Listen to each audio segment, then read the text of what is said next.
일주일 동안 하나님의 말씀 가운데에서 제자로서 또 승리함이 사셨습니까? 이번 주 제가 설교 준비를 하면서 문득 그런 생각을 좀 했습니다. 나는 하나님의 백성, 이런 표현을 쓰지 않습니까? 또 예수 그리스도의 제자다라고 우리 스스로를 이야기합니다. 그러면 하나님의 백성이다라는 것은 우리가 많이 들어서 우리가 좀 친근하게 이해가 잘 되지만, 예수님의 제자라는 것이 어떤 삶입니까? 예수님의 제자라고 하면 성경에 나와 있는 예수님의 제자들의 삶을 우리가 보고, 그 제자들이 걸었던 길, 그 제자들이 갔던 그 삶을 담는 것을 이야기하는 겁니다. 그런데 오늘부터 우리가 오늘 예수님께서 처음으로 부른 제자 안드레에 대해서 우리가 나누려고 합니다. 그런데 예수님의 제자들의 삶을 쭉 보면요, 예수님을 스승으로 모시고 이 땅의 삶을 살아가면서 예수님의 제자이기 때문에 특혜를 받은 것은 아무것도 없다는 겁니다. 좀 쉽게 이야기하면 예수님의 제자이기 때문에 죽도록 고생했습니다. 죽도록 고생하고 거의 모든 제자들이 순교를 당했습니다. 순교도 그냥 대충 이렇게 당한 게 아니라요, 톱에 썰려 죽고, 십자가에 거꾸로 죽고, 불에 태워 죽고, 절벽에서 떨어져 죽고, 뒤에서 밀어가지고, 그런 삶을 제자들이 살았다는 겁니다.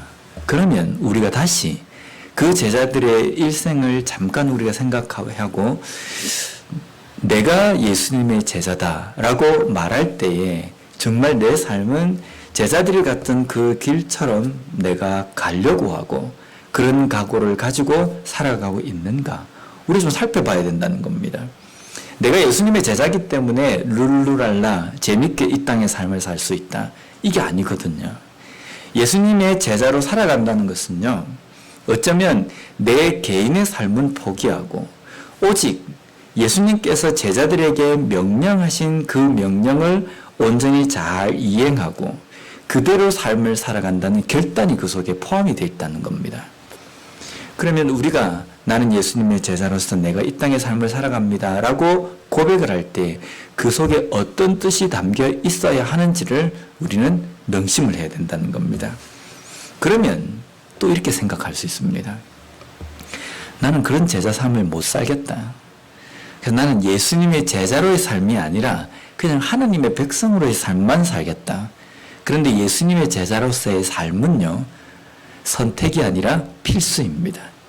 예수님을 믿는 사람은 모두가 다 제자가 된 것이고 제자로서의 삶을 살아가야 된다는 겁니다. 그러면 나는 도저히 예수님의 제자로서의 삶을 살 준비가 안 돼 있고 그 정도의 내가 어떤 각오도 안 돼 있기 때문에 나는 안 되겠다. 아닙니다.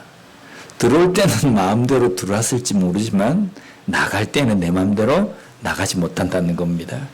이미 우리가 예수를 믿겠다라고 발을 들여놓은 이상 나갈 때는 우리 마음대로 못 나갑니다. 예수님이 쫓아내셔야, 하나님이 쫓아내셔야 되거든요. 그런데 하나님은 절대로 쫓아내시지 않기 때문에 우리는 어떻게 돼서든지 예수님의 제자로서 삶을 이 땅에서 살아가야 된다는 겁니다. 야, 큰일 났구나. 맞습니다. 큰일 났습니다. 우리는 죽도록 이 땅에서 고생만 하다가 죽을 수도 있다는 겁니다. 그런데 내가 죽도록 이 땅에서 고생만 하고 안 좋은 일만 만나고 이러한 것들이 내가 어떻게 살 수 있을까? 우리는 못 삽니다. 내 능력과 내 힘으로는 살 수 없기 때문에 우리는 그 길을 걸어갈 수 있도록 해달라고 결단도 하고 각오도 우리가 하지만 실질적인 힘과 그 길을 걸어갈 수 있도록 인도해 주시는 분은 하나님이시라는 겁니다. 그래서 하나님, 제가 예수님의 제자로서 하나님의 백성으로서 이 땅의 삶을 좀 잘 살아갈 수 있도록 제자답게 백성답게 살아갈 수 있도록 도와주십시오라고 기도해야 됩니다. 근데 이 기도도 하지 않는다고 한다면요, 하나님께서 두고 보십니다. 우리가 기도할 때 이런 말 자주 들어봤지 않습니까? 불꽃 같은 눈동자로. 어디서 이 말이 나왔는지 모르겠지만 불꽃 같은 눈동자로 우리를 지켜보신다. 좋은 일에 뭐가 어려운가 그것을 지켜보실 때도 하나님은 불꽃 같은 눈동자로 살펴보시지만 뭘 잘못 살고 있는가 이것도 하나님께서는요 불꽃 같은 눈동자로 보십니다. 불꽃 같은 눈동자는 아마 겉모습에만 딱 이렇게 속아 넘어가시는 것이 아니라 그 마음에 무슨 생각을 품고 있고 밖으로 행동으로 나오지 않았지만 그 생각으로 무슨 마음을 품고 있는지도 하나님께서는 감찰하신다는 겁니다. 그렇다고 한다면 내가 하나님의 백성으로서 예수 그리스도의 제자로서 이 땅의 삶을 살 수 있도록 계속 기도하고 내 자신의 삶을 돌아보고 항상 하나님의 말씀 붙들고 살아가야 된다는 겁니다. 그러는 의미에서 오늘은 매달 첫 주마다 우리가 말씀을 나누고 있는 하나님의 사람 시리즈의 12번째 시간으로 안드레의 삶을 우리가 살펴보면서 하나님의 백성, 예수 그리스도의 제자로서의 삶을 사는 것이 어떤 것인지 나누는 시간이 되었으면 좋겠습니다.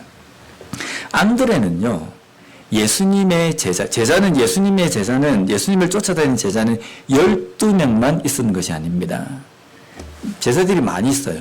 그 중에 대표적인 제자 12명입니다. 그러면 예수님의 그 12제자, 예수님께서 부르실 때 안드레는요, 제일 먼저 부름을 받은 제자입니다. 우리가 뭐든지 첫 번째는 중요하지 않습니까? 중요하고 큰 의미를 가집니다. 만약에 이 덴버 지역에 가장 먼저 세워진 한인교회, 이 자부심이 있지 않습니까? 뭐든지, 요번에 삼성에서 이 전문폰 5G를 제일 먼저 하기 위해서 막 서두르다가 좀 이렇게 뭔가 문제가 좀 생겼습니다.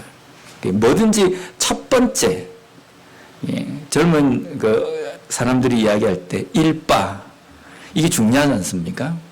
근데 예수님의 첫 번째 부름을 받은 안드레, 아주 이게 그 특별한 의미를 가집니다. 그런데 이 안드레에 대해서 우리가 살펴보면서 과연 예수님의 제자로서 어떻게 시작이 되고 어떤 삶을 살아야 되는지 우리가 살펴보려고 하는데, 이 안드레는요, 원래는 세례 요한의 제자였습니다. 세례 요한이 누군지 아시죠? 우리가 세례 요한의 하나님의 사람에 대해서 나눌 때 세례 요한을 우리가 했었는데, 제가 중등부 담당할 때 세례 요한 이러니까 세례가 성이고 요한이 이름이다, 이렇게 이야기하는 중등부 애들이 있었어요. 그래서 요번에 얼마 전에 가정예배 드릴 때 저희 애들한테 세례 요한에 대해서 물어봤어요. 근데 물어봤는데 참담한 대답을 제가 드렸습니다. 근데 이 자리에 있기 때문에 제가 그것을 공개하기는 좀 그렇습니다. 세례 요한은 요한이 많은데, 요한이라는 이름이 있는데 그 중에 이 첫 세례를 베푼 그 사람이기 때문에 앞에다 그냥 세례 요한이라고 붙입니다. 원래는 이름은 요한입니다. 요한인데 예수님의 제자 요한도 있고 마가 요한도 있고 또 있는데 그 중에 이제 세례와 관련이 있는 요한이라고 해서 세례 요한이라고 이야기합니다. 근데 이 세례 요한의 제자였던 안드레가 예수님의 제자가 되는 겁니다. 그러면 제자를 가지고 있는 세례 요한이 자신들의 제자에게 무엇을 가르쳤겠습니까? 야, 너희들은 아침에 눈을 뜨고 저녁에 잠을 잘 때까지 오직 나만 바라봐야 된다. 내가 너희들이 스승이기 때문에 제자인 너희들은 나만 따라와야 한다, 라고 이렇게 가르칠 수 있지 않습니까? 그런데 세례 요한이 자신들의 제자들에게 무엇을 가르쳤는지 알려고 하면 세례 요한이 이 땅에 와서 하나님으로부터 받은 사명이 무엇인지를 우리가 알아야 됩니다. 세례 요한은 구약 성경의 예언서에 예언되어 있는 내용에 의하면 세례 요한이 이 땅에 온 이유는 단 한 가지입니다. 그게 뭡니까? 오실 메시아를 선포하고 가르치는 겁니다. 지금 내 뒤에 구원자 그리스도 메시아가 오신다. 근데 그분은 내가 베푸는 물세례가 아니라 불과 성령으로 세례를 베푸실 것이다. 그로 인하여서 모든 인류의 죄를 지고 죽으실 것이고 부활할 것이다. 이 복음을 선포하는 것이 세례요한의 임무였습니다. 그 사명을 가지고 세례요한이 이 땅에 왔습니다. 그리고 그에게 제자가 생겼습니다. 세례요한은 그들의 제자에게 무엇을 가르치겠습니까? 자신의 말이 아니라 내가 이 땅에 온 것은 오실 그리스도 메시아를 선포하기 위해서다. 너희들도, 제자인 너희들도 나를 바라보지 말고 오실 메시아 그리스도를 고대하고 기다리라 라는 것이 세례요한의 가르침이었다는 겁니다. 그렇게 가르치고 그렇게 배운 제자들 앞에 예수님이 나타나셨습니다. 예수님을 보고 세례요한이 이렇게 고백을 합니다. 요한복음 1장 29절 말씀 우리가 다 함께 읽어보도록 하겠습니다. 시작. 이튿날 요한이 예수께서 자기에게 나오심을 보고 이르되 보라 세상 죄를 지고 가는 하나님의 어린 양이로다. 아멘. 예수님이 세례요한이 예수님을 딱 봤을 때 예수님을 보고 뭐라고 그럽니까? 그는 하나님의 어린 양이다. 근데 그 어린 양이라는 문장 앞에 무슨 수식어가 붙어 있냐면 세상 죄를 지고 가는 어린 양이다. 이건 간단하게 무슨 이야기냐면요. 지금 저기 걸어오고 있는 저 청년이, 예수라는 청년이 바로 구약에 그토록 구구절절하게 예언되어 있는 메시아다. 그리스도다. 메시아 그리스도는 기름 부음 받은 자라는 뜻입니다. 근데 이 메시아 그리스도가 나중에는 고유명사처럼 유대인들에게 쓰여져 가지고 어떤 기름 부음 받은 자냐면요. 이 인류를 구원하기 위해서 오는 구원자를 메시아 그리스도라고 칭했습니다. 예수라는 사람을 보고 세례요한이 딱 알아본 겁니다. 저 사람이 구약에 하나님께서 우리 이스라엘 백성들에게 전 인류를 구원하는 메시아, 구원자를 보내주시겠다고 말씀하신 바로 그 사람이다. 그 어린 양이다. 그리스도다. 라고 이렇게 선포하는 겁니다. 세례요한이 그것을 보고 예수 그리스도가 메시아임을 깨달았고 깨달은 세례요한이 제자들에게 무엇을 가르치겠습니까? 바로 내가 이야기했던 그 그리스도 메시아가 저 사람이다 라고 가르치는 겁니다. 오늘날 보면 우리가 보면 교회를 통해서 또 목사를 통해서 성경을 통해서 우리는 무엇을 배워야 합니까? 우리가 배워야 될 것은 예수 그리스도입니다. 복음이지 않습니까? 그런데 제가 이제 목사이기 때문에 자꾸 목사에 대해서 제가 예를 드는 겁니다. 이런 목사가 있거나 뭐 그런 건 잘 모르겠습니다. 그런데 제가 목사이기 때문에 어떤 리더 장로는요, 어떤 리더 권사는요 이렇게 이야기하면 저기 봐라 저 봐라 목사가 지 그건 안 하고 딱 이제 장로를 고르고 권사를 고른다 이렇게 이야기하실까 봐 제가 목사이기 때문에 목사의 예를 들면 목사가 가르쳐야 될 것은 복음이고 예수 그리스도입니다. 그런데 목사가 성도들을 목사만 아는 밥으로 교육을 시킨다고 한다면 그것은 아주 큰 문제가 있는 겁니다. 물론 가르치는 선생으로서 임명을 받은 자가 목사라고 한다 하더라도 목사가 가르치는 것은 목사의 자기의 생각과 자기의 비전과 자기의 어떤 스타일과 이것을 교인들에게 가르쳐야 되는 것이 아니라 예수 그리스도에 대해서 복음에 대해서 가르쳐야 된다는 겁니다. 목사만 아는 바보로 성도를 만드는 것이 아니라 예수 그리스도밖에 모르는 바보로 만들어야 된다는 겁니다. 그런데 오늘날 보면 그렇지 않은 경우가 많이 있다는 겁니다. 교회 안에 성도가 있으면 그 성도는 목사를 위해서 존재하는 것처럼 되어버리고 때로는 교회를 위해서 존재하는 어떤 부수적인 그러한 존재로 그렇게 만들어버린다는 겁니다. 그래서 무슨 문제가 생길 때 보면 목사를 따라서 이렇게 왔다 갔다 하잖아요. 교회에 어떤 문제가 생긴다 할지라도 그 안에 주님이 떠나시면 교인들은 다 떠나야 되는 겁니다. 그런데 주님은 그대로 있고 하나님은 여전히 교회의 주인으로 계시지만 사람이 엉망진창으로 만들어놓은 교회 안에서도 사람들은 그냥 갈팡질팡 한다는 겁니다. 왜 그렇습니까? 예수밖에 모르는 사람으로 만든 것이 아니라 목사, 교회밖에 모르는 바보로 성도를 만들었기 때문이라는 겁니다. 세례 요한은 자신들의 제자를 자기밖에 모르는 바보로 만들지 않았습니다. 세례 요한은 제자들을 어떻게 교육시키고 어떤 제자로 만들었냐면 예수, 복음을 기다리는 제자로 만들었다는 겁니다. 오늘 본문에 보면 1장 29절에 보면 세례 요한이 예수가 오시는 것을 보고라는 단어가 나옵니다. 이 보고라는 동사는 단순하게 그냥 이렇게 쭉 눈으로 이렇게 훑듯이 본다는 것이 아니라 자세하게 보는 것을 이야기하는 겁니다. 예수가 오는데 그 예수에 대해 자세하게 본다. 뚫어져라 본다라는 이 의미인데 여기에 담겨있는 이 동사에 담겨있는 뜻은요. 세례 요한이 예수님을 보고 그가 과거의 하나님의 말씀과 예언과 그러한 것들을 다 종합해서 아주 면밀하게 관찰한 결과 예수 그리스도임을 깨달았다라는 겁니다. 가끔 제가 생각할 때 그런 생각이 좀 듭니다. 만약에 주님께서 이 당시 지금으로부터 약 2000여 년 전에 예수님께서 초림하실 때처럼 만약에 인간의 몸으로 이렇게 이 땅에 오신다고 한다면 과연 우리는 예수님을 세례요한처럼 금방 알아볼 수 있을까? 어떻습니까? 알아보시겠습니까? 근데 당시 유대인들은요, 자부심이 있었습니다.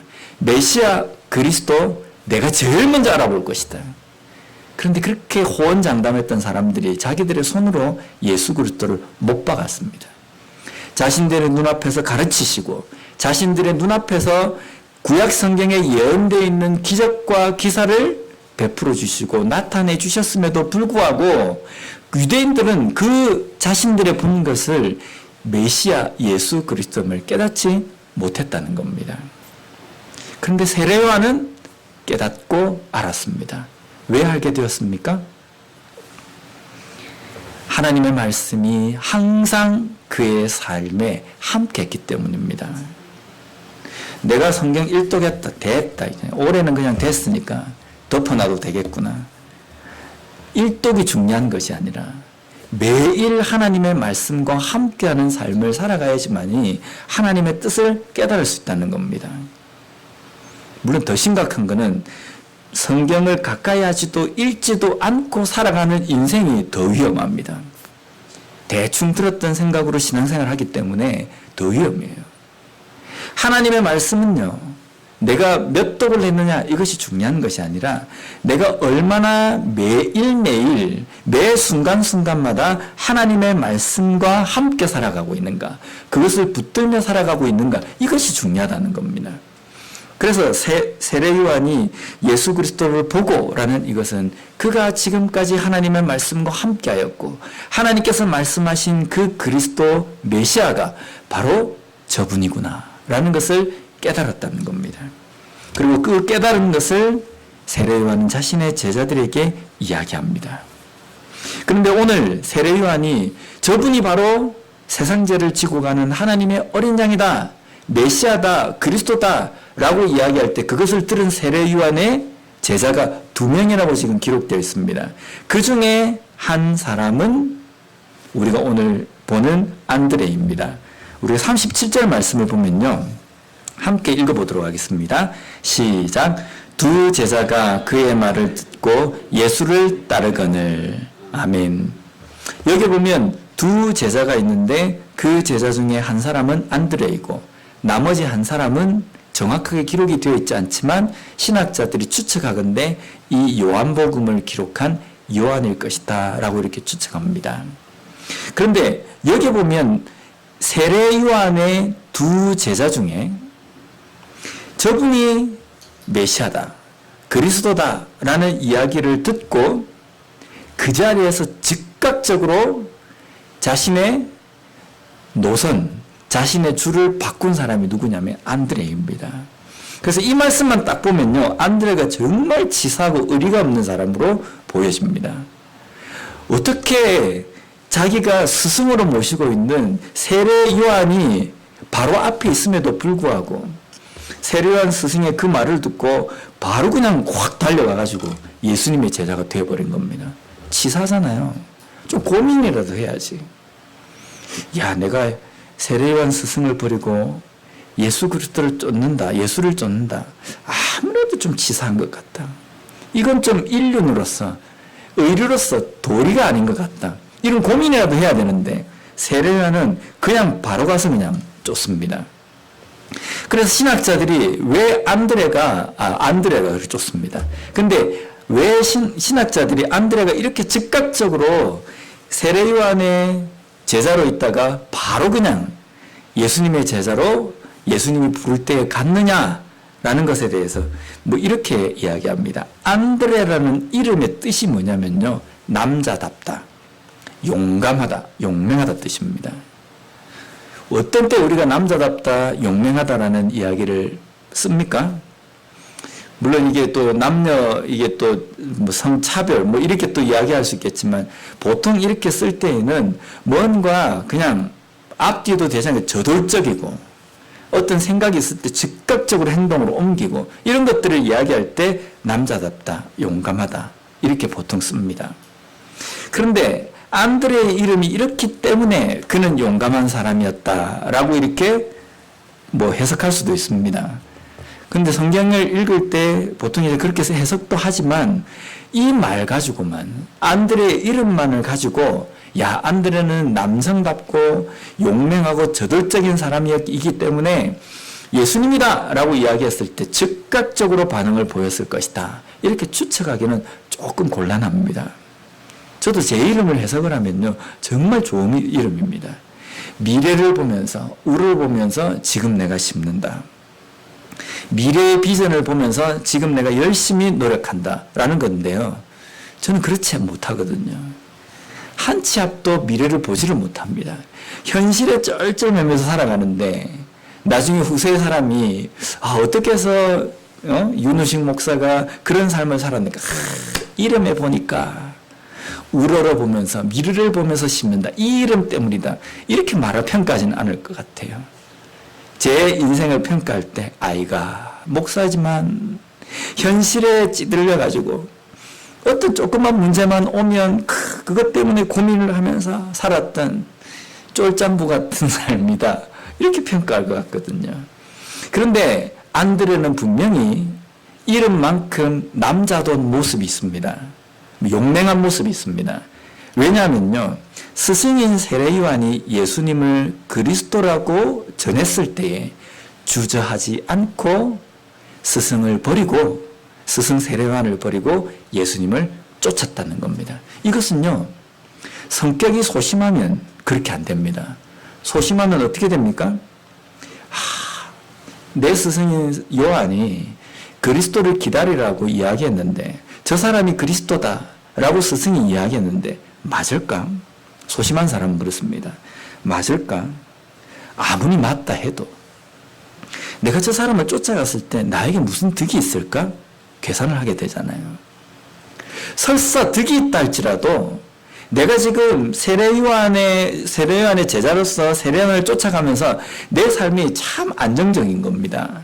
내 생각과 스타일과 삶의 방식이 요한에게 맞춰 있는데 그 안정적인 삶을 살아가는데 다시 모든 것을 포기하고 예수에게 맞추는 삶을 살아간다. 너무 힘들 것 같은데. 소심한 사람은 이 생각을 합니다. 그런데 대범하고 소심하지 않는 사람은요, 이런 이야기가 있을 때 목표만 딱 바라보는 겁니다. 그래, 예수야? 쫓자. 이렇게 되는 겁니다. 그러니까 안드레가 결단력이 있는 사람이다 라고 우리가 이야기할 수 있다는 겁니다. 사람에게는 안정적인 욕구가 있습니다. 반드시 안정적인 욕구가 있습니다. 나는 모험을 좋아하고 변화를 좋아합니다. 아무리 그렇다 할지라도 모험과 변화를 좋아하기 위해서는 현재 내가 누리고 있는 안정을 포기를 해야 되는 겁니다. 한국에 있다가 내가 미국에서 살겠다라고 할 때는요, 이거는 도전 정신이 조금이라도 있어야 되는 겁니다. 왜냐하면 한국에 있으면 지금까지 내가 살아오는 그 삶의 방식과 언어적인 것, 문화적인 것, 또 이 다른 사람과의 이 네트워킹, 이런 것들이 다 이렇게 견고하게 딱 이렇게 어느 정도 안정적으로 다 쳐져 있지 않습니까? 그런데 내가 미국에 와서 살겠다라는 것은요, 그 모든 것을, 안정을 포기해야 되는 겁니다.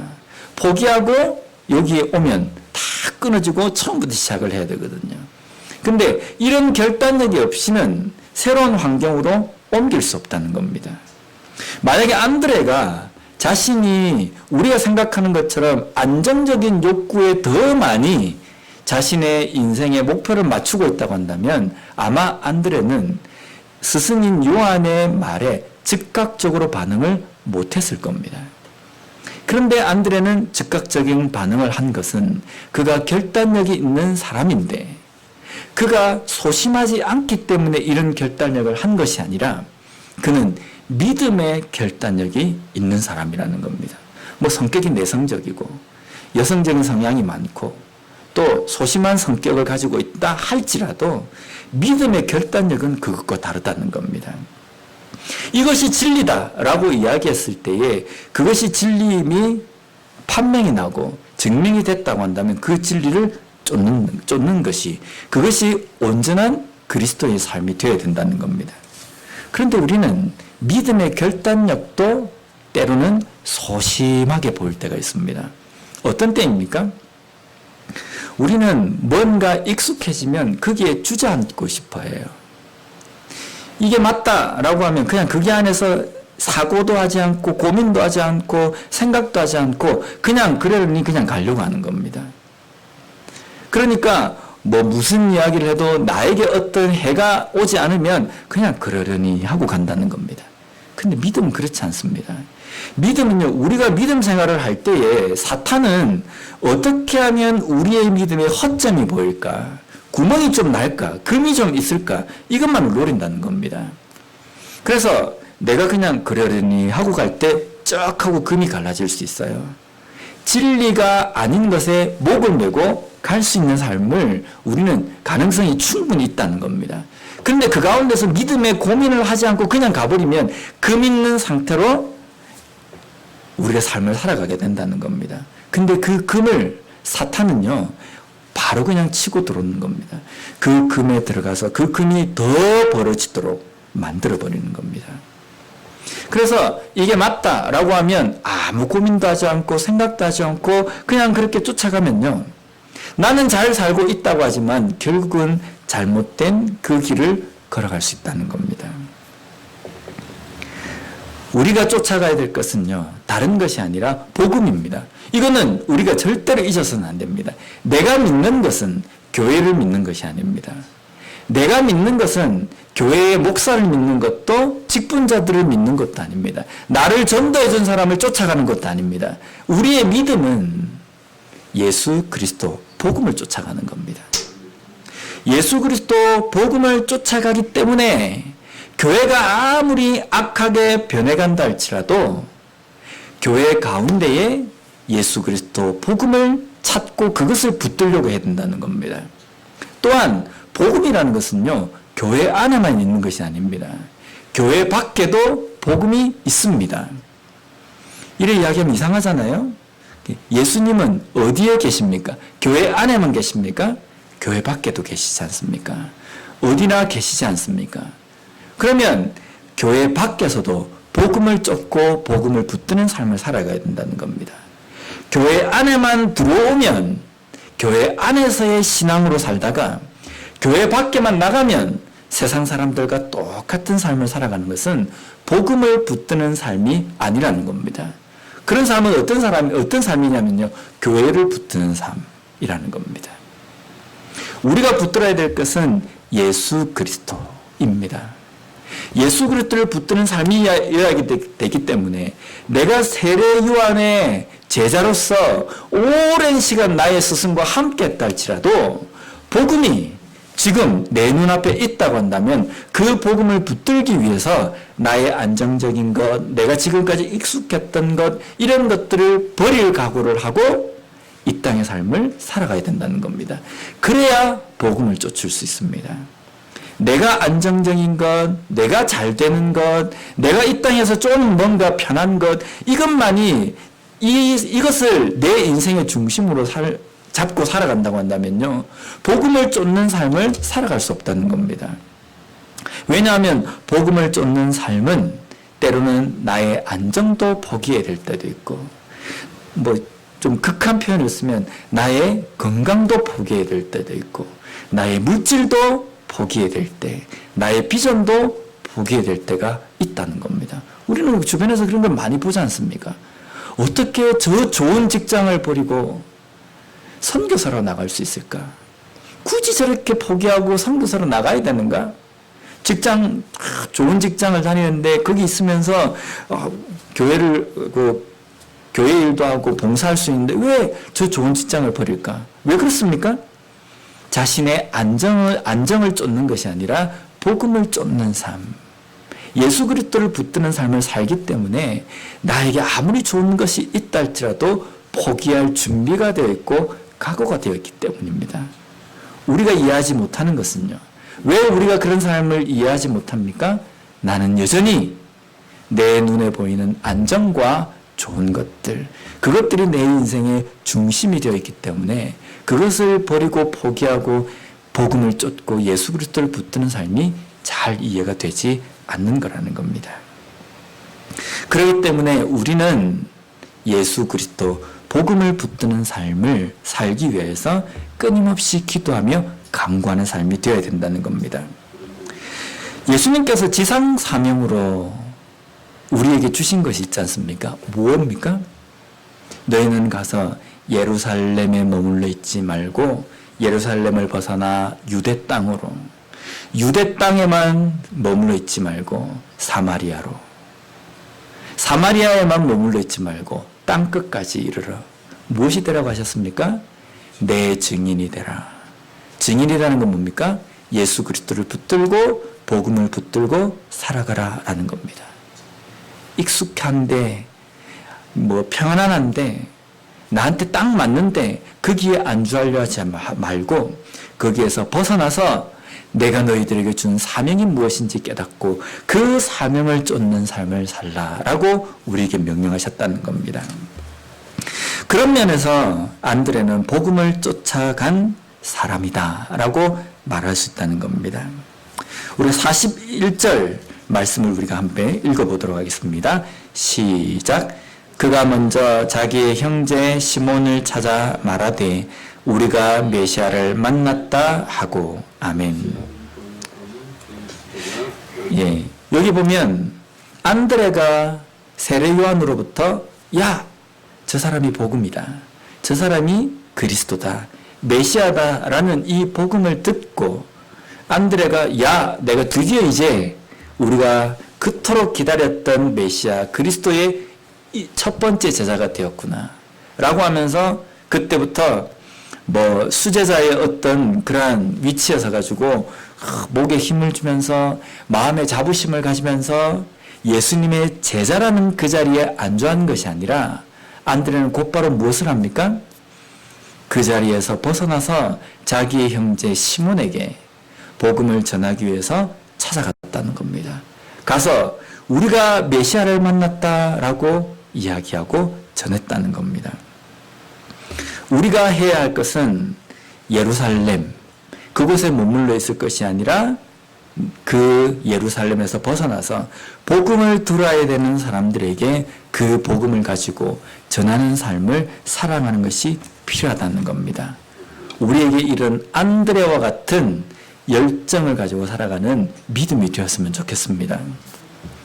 아멘이 약합니다. 그죠? 네. 뭔가 이렇게 움직이는 것은 우리가 다 싫기는 해요. 만약에 저보고 하나님께서 저에게 그런 사명을, 야, 지금 너 여기에 있을 게 아니다, 저 아프리카 오지에 가서, 오지도 아닙니다, 그냥 아프리카에 그냥 그 대도시에 가서 거기서 네가 복음을 전하는 선교사역을 좀 감당해야 되겠다 라고 하면요, 제일 먼저 드는 생각이 안 됩니다. 제가 지금 오리건에서 와서 그 콜로라도에 적응을 하기 위해서 1년 반 동안 얼마나 고군분투했는데요. 그래도 아직까지 오레곤의 뭔가 이게 추억과 그게 그리워가지고 항상 그쪽 하늘을 보면서 그러진 않습니다. 이제 좀 적응되려고 하는데 뭘 지금 하나님 다시 또 가라니요. 난 못하겠습니다. 우리는 그렇게 이야기하잖아요. 그죠? 근데 성경을 읽어보면 우리에게 하시는 것은요, 가라는 겁니다. 그래서 찬송가 442장, 이 찬송가의 3절 가사에 보면요, 저장미꽃 위에 이슬이라는 찬송가입니다. 그 3절 가사를 보면, 밤 깊도록 동산 안에 주와 함께 있으려 하나, 괴로운 세상에 할 일 많아서 날 가라 명하신다. 제가 아주 오래전에 어떤 가수분이 예수를 믿어서 간증할 때 이 찬송가 가사를 읽어주는데, 그때 제가 너무 이렇게 좀 이 도전을 확 받았습니다. 심장에 꽂히는 것 같은 거예요. 밤 깊도록 동산 안에 주와 함께 있으려 한다. 이게 우리의 목표지 않습니까? 밤 깊도록 주와 함께, 내 인생이 끝날 때까지 주와 함께 사는 삶, 얼마나 평안할까. 거기에는 새들도 짹짹거리고 하늘에도 구름 한 점 없이 파랗고 날씨도 너무 좋고 시냇물이 졸졸졸 흐르면서 푸른 초장에 생각만 해도 좋잖아요. 그죠? 우리의 어쩌면 신앙, 우리의 인생의 목표가 밤 깊도록 주와 함께 동산에 거하는 것. 그런데 주님께서 뭐라 그러시냐면, 그래 내 품에 거해라, 이게 아니라요. 이 동산 밖에, 이 동산 밖은 어떤 세상이냐면 괴로운 세상이라는 겁니다. 그 괴로운 세상에 할 일이 많으니까 가라. 너는 지금 여기 머물러 있어야 될 것이 아니라 괴로운 세상에 나가야 된다라고 우리를 등 떠미신다. 와, 그때 제가 이 찬송 가사를 어릴 때부터 불렀는데도 그 가사를 읽어주실 때 제 마음속에 그런 도전이 되는 겁니다. 우리의 인생이 이래야 되구나. 우리는 내가 어떻게 하면 안정적인 삶을 살 것인가? 내가 어떻게 하면 신앙적으로 뭔가 은혜만 누리면 살 것인가? 여기에 초점을 두고 여기에 지금 모든 생각들을 집중하는데, 하나님께서는 우리에게 명령하신 것은 이곳이 아니라 괴로운 세상에 내가 너를 더 이상 할 일이 없다고 부르기 전까지 그 괴로운 세상에, 할 일 많은 세상에 할 일을 하라. 그런데 그 가라고 하시는 세상이 어떤 곳이냐면 괴로운 곳. 이 괴롭다는 것은요, 우리가 신앙생활을 할 때에 뭐 가난하고 못 먹고 그런 괴로운 세상이 아니라, 거기에 가면요 우리의 신앙을 잡아 흔들며 우리가 어떻게 하면 은혜가 떨어지는 삶을 살게 하며 어떻게 하면 신앙적으로 무딘 삶을 살게 할지 우리를 끝까지 호신탐탐 노리고 있는 그런 악한 세상을 이야기하는 겁니다. 그러니까 가만히 있으면 우리의 생각이 세상으로 그냥 확 빨려 들어가 버리는 겁니다. 고민을 하지 않으면요 그냥 세상과 똑같은 삶을 살아간다는 겁니다. 고민도 하고 매일 말씀으로 내 자신을 그냥 채찍질도 하고 말씀으로 내 삶을 돌아보면서 무엇이 잘못되었는지 버리고 찢고 그것을 깎아내는 그러한 작업을 해야 되는 세상이라는 겁니다. 그래서 그러한 세상 가운데 우리를 가라고 명령하신다는 겁니다. 세상 가운데 우리가 할 일은 뭡니까? 만나는 사람마다 예수 믿으세요 라고 전하는 겁니다. 우리 교회에 나오세요가 아니고요, 예수 믿으세요. 이것이 우선적으로 되는, 복음을 가르쳐야지 교회를 가르치면 안 된다는 겁니다.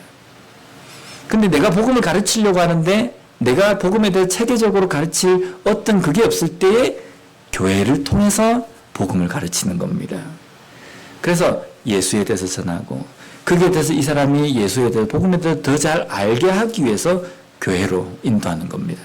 교회 일단 나와보세요. 일단 나와서 어떻게 됩니까? 일단 나와서 우리가 찢고 뽑고 싸우는 걸 구경해 보십시오. 이거하고 똑같은 겁니다. 그러니까 우리가 세상 가운데 예수를 믿다가 믿지 않는 사람들, 실족한 사람들, 그런 사람들이 왜 신앙생활을 포기합니까?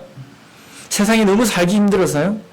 교회에서 우리가 보여준 모습이 그렇게 복음적인 모습을 보여주지 못했기 때문이지 않습니까? 그럼 그들을 전도한다는 것은 어떤 거냐면 우리가 있는 그 자리에서 제대로 된 신앙인의 모습을 보여주는 겁니다.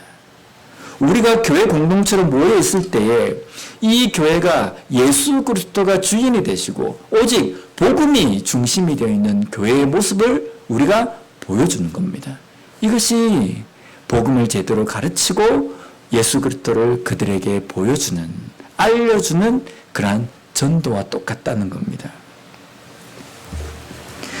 또 한 가지 안드레의 삶을 보면요, 안드레는 어떤 사람이었냐면 요한복음 6장 8절과 9절 말씀을 우리 함께 읽어보도록 하겠습니다. 시작. 제자 중 하나 곧 시몬 베드로의 형제 안드레가 예수께 여짜오되 여기 한 아이가 있어 보리떡 5개와 물고기 2마리를 가지고 있나이다. 그러나 그것이 이 많은 사람에게 얼마나 되겠사옵나이까. 아멘. 우리가 이 이야기가 어떤 데 나온지 잘 아시죠? 오병이요. 5,000명을 먹이고 12광주리가 남은 광야에서 예수님께서 그 많은 사람들에게 복음을 증거하시고 말씀을 가르치고 하실 때 거기에 모여있는 장정만, 남자들만, 성인 남자만 5,000명입니다. 그래서 여자, 아이, 노인까지 하면 숫자는 한 15,000명 정도 이렇게 그 많은 사람들이 모여있는 사람들에게 제자들에게 예수님께서 너희가 가서 먹을 것을 구해서 저들에게 주라 라고 이야기했을 때 안드레가 확 하고 나섭니다. 그리고 안드레가 예수님께 무엇을 내미냐면요, 소년이 가지고 온 조그만 도시락, 보리떡 5개와 물고기 생선 구운 것 2마리입니다. 우리가 이걸 보면서 안드레의 모습을 보면서 어떻게 안드레가 믿음도 없이 도시락 떡 5개와 물고기 2마리를 예수님께 내어놓았나. 우리가 그냥 쉽게 생각할 수 있지만요, 이 오병이의 이 기사를 사복음서에서 쭉 나오는데 그걸 읽어보면 그 어떤 제자들도 예수님 앞에 이 도시락을 가지고 나선 사람이 없습니다. 어떤 제자는 계산하고 있었습니다. 이 다 먹이려면요, 돈이 얼마나 필요한지 아십니까? 근데 안드레는 이 도시락을 가지고 예수님께 나옵니다. 왜 나왔겠습니까? 우리가 가진 것은 이것밖에 되지 않지만 하나님이시라면 이것을 충분히, 당신이 메시아이기 때문에, 당신이 그리스도이기 때문에, 당신이 하나님이시기 때문에 이것으로 충분히 뭔가를 하실 수 있을 것입니다 라는 기대와 믿음이 있었기 때문입니다. 왜 그러냐면요, 구약 성경에 이 오병이어와 비슷한 기적이 하나 나옵니다. 열왕기하 4장 42절과 42절에서 44절 말씀을 우리 함께 읽어보도록 하겠습니다. 시작.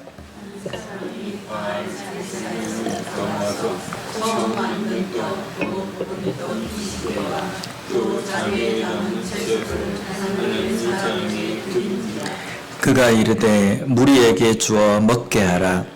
그 사환이 이르되 내가 어찌 이것을 100명에게 주겠나이까 하나 엘리사는 또 이르되 무리에게 주어 먹게 하라. 여호와의 말씀이 그들이 먹고 남으리라 하셨느니라. 그가 그들 앞에 주었더니 여호와께서 말씀하신 대로 먹고 남았더라. 아멘. 여기 보면 엘리사를 통해서 하나님께서 구약 시대의 구약 성경에서 나타내신 기적이 오병이어 기적과 똑같습니다.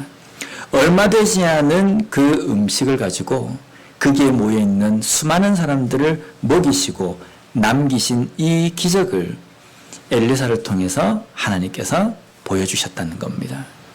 그러면 유대인들은 구약 성경에 있는 이 이야기들을 알고 있습니다. 알고 있다는 것은 무슨 의미입니까?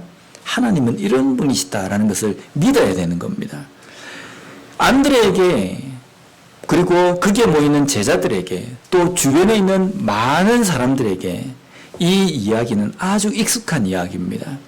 그런데 익숙한 이야기지만 모든 사람들은 이것을 이야기로만 들었지 유일하게 안드레만 이것은 하나님의 능력이다, 하나님께서 과거에 엘리사와 함께 하셨다고 한다면 하나님께서 직접 이 일을 하실 때는 지금도 충분히 역사하시고 가능하시다는 믿음이 있었기 때문에 오병이어를 예수님 앞에 내밀 수 있었다는 겁니다. 오늘 우리가 믿는 하나님은 어떤 분이십니까?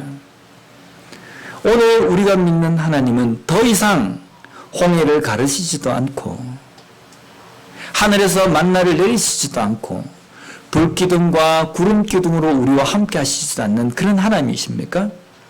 문둥병자도 낫게 하시고 눈먼 자를 눈뜨게 하시고 안전병해를 일으키시는 그 기적을 그냥 구약시대, 신약시대에 그것으로 끝나고 지금은 전혀 그 일을 하시지 않는 분이십니까?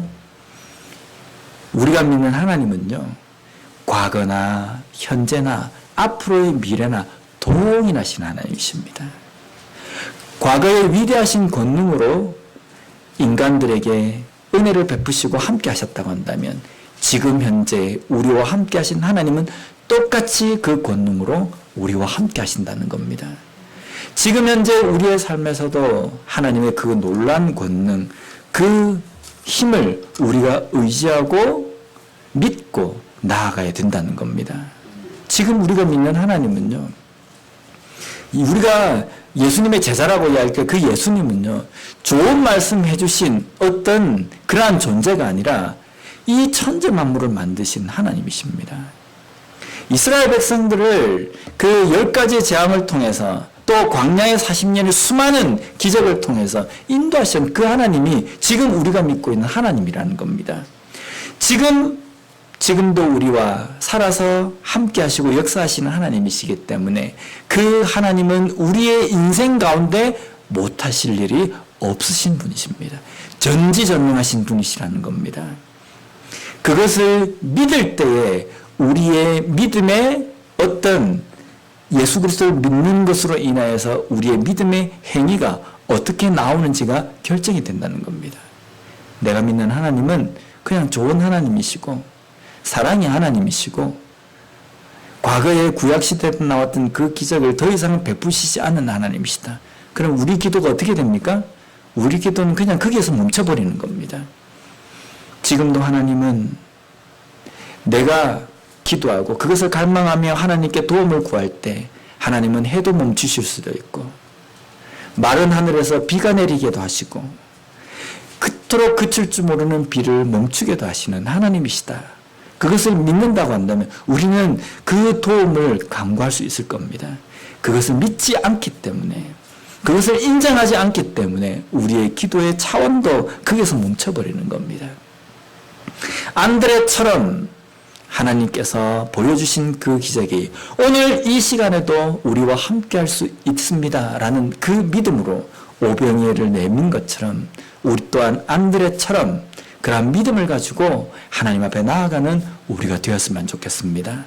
또한 우리에게 주신 그 사명, 나가라, 가라, 전하라 라고 이야기하실 때 복음이 있는 곳이라면 어디든지 내 안정적인 것, 내가 붙들고 있는 것, 그것을 포기할 각오를 가지고 나아갈 수 있는 온전한 제자로서의 삶을 살아가는 우리 모두가 되었으면 좋겠습니다. 기도하겠습니다.